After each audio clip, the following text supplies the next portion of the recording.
ঝিনাইদহ আধিপত্য বিস্তার নিয়ে দুপক্ষের সংঘর্ষে 10 জন আহত, বাড়িঘর ভাঙচুর। ঝিনাইদহ থেকে সুলতান আল এনামের তথ্যচিত্রে দেখুন বিস্তারিত। ঝিনাইদহে আধিপত্য বিস্তার নিয়ে দুপক্ষের সংঘর্ষে অন্তত 10 জন আহত হয়েছে। সে সময় ভাঙচুর করা হয়েছে বেশ কয়েকটি বাড়িঘর। বৃহস্পতিবার সকালে সদর উপজেলা ফুলসন্দি গ্রামে এই ঘটনা ঘটে।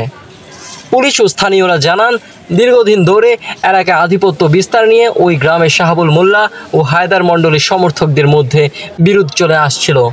সম্প্রতি দু গ্রুপের মধ্যে বেশ কয়েকবার মারামারির ঘটনাও ঘটে। এরই জের ধরে বৃহস্পতিবার উভয় পক্ষের লোকজন দেশীয় অস্ত্র নিয়ে সংঘর্ষে জড়িয়ে পড়ে। এতে অন্তত উভয় পক্ষের 10 জন আহত হয়। ভাঙচুর করা হয় বেশ কয়েকটি বাড়িঘর। খবর পেয়ে পুলিশ ঘটনাস্থলে পৌঁছে পরিস্থিতি নিয়ন্ত্রণে আনে। আহতদের উদ্ধার করে ঝিনাইদহ সদর হাসপাতালে ভর্তি করা হয়েছে।